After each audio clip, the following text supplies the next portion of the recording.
Hello everyone, today we are going to solve this question number 6. Now you can pause the video and try to attempt this question all by yourself. So, we shall make the diagram here. अब देखो पहले तो question में पहले ही diagram ऐसे बना के दी हुई है an alpha is greater than b. तो यू मस्ट बी थिंकिंग कि ऐसा हो सकता है कि Q1 और Q2 मतलब ऑपोजिट चार्जेस हों, पॉजिटिव नेगेटिव. तो हर टाइम हम उसको या तो पॉजिटिव पॉजिटिव या सिर्फ नेगेटिव नेगेटिव क्यों मान रहे हैं. द थिंग इज़ कि अगर वो पॉजिटिव नेगेटिव हुआ तो वो अट्रैक्ट करेगा.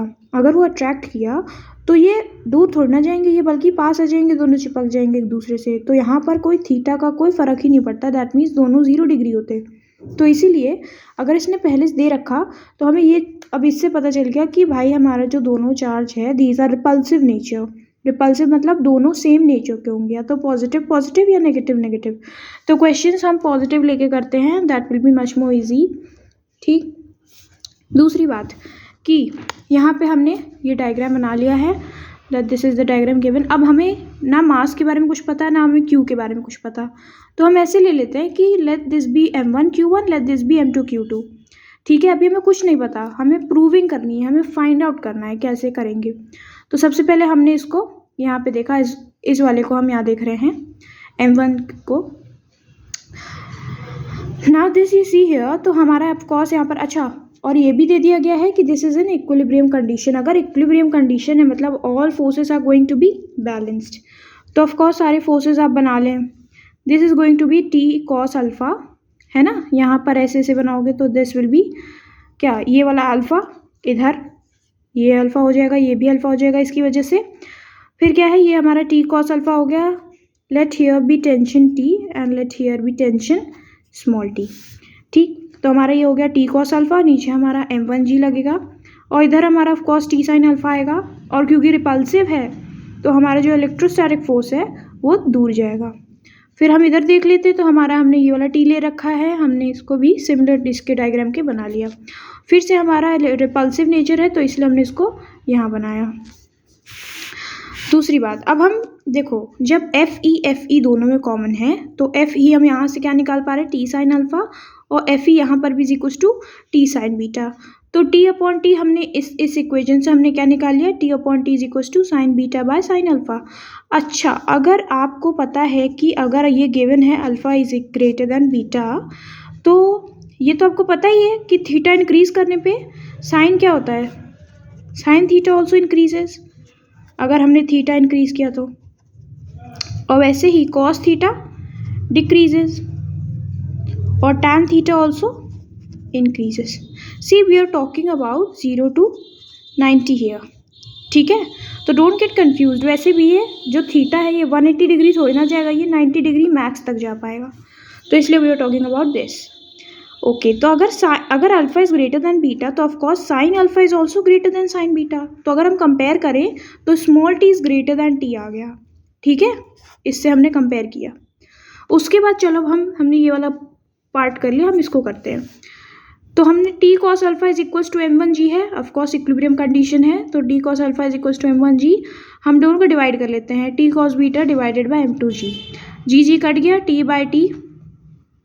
By T is equals to M1 by M2 आ जाएगा. ठीक है. Sorry, T by T is equals to M1 by M2. अच्छा, हमने यहाँ से क्या कंक्लूजन निकाला था कि T is greater then T. Sorry ये नहीं होगा. हाँ, यहाँ पर हमने क्या लिख लिया, T बाई टी का हमने इसको इक्वेट कर दिया. देखो T by T is equals to sine beta by sine alpha है ना. तो हमने यहाँ पर लिखा sine beta by sine alpha, और ये हमारे पास cos alpha divided by cos beta is equals to M1 by M2. और यहाँ से मैंने इसको लिखा sine beta by cos beta क्या हो गया, टैन बीटा हो गया. Sine alpha by cos alpha क्या हो गया, टैन अल्फा हो गया. तो फिर से हमें पता है कि alpha is greater than beta, तो tan alpha will also be greater than tan beta. तो हमने यहाँ से क्या निकाला, M2 is greater then M1. अब अगर आप ऑप्शंस में चेक करें तो यहाँ पर इक्वल दे रखा है, यहाँ पर दे रखा है M1 इज ग्रेटर देन, जो कि फॉल्स है. हमारा क्या निकला है, हमने M2 is greater then M1 निकाला है. तो हमारा क्या हो जाएगा, थर्ड ऑप्शन हो जाएगा. ना यू मस्ट बी थिंकिंग कि हम ये Q1 वाला कैसे प्रूव करेंगे. पहली बात, डजेंट मैटर कि हमारा क्यू क्या है, क्योंकि आप देख रहे हैं यहाँ पर एफ इलेक्ट्रोस्टैटिक ही हमें कुछ कर पाते थे, लेकिन हम उसका कुछ नहीं कर पा रहे हैं। तो Q1 can be equal to Q2, Q1 can be greater than और Q1 can be less than. ठीक है, सो इट डजेंट मैटर। आपको फाइंड करना है तो M1 से फाइंड करना है डायरेक्ट। तो this question answer will be answer number 3। Now the thing is कि कुछ बच्चे सोचते हैं कि हाउ विल बी थिंक कि हमें करना कैसे है, कौन सा स्टेप कब आएगा, कैसे आएगा, क्यों, मतलब यू डोंट रिमेंबर कि कैसे आएगा, कब आएगा।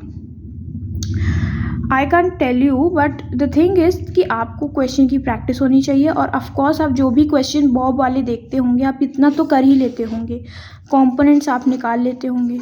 ठीक है, उसके बाद अब ये है कि भाई दिक्कत होती है तो आप तब भी कि इसको निकाल लिया, अब हमें कैसे पता चला यही स्टेप अगला आएगा।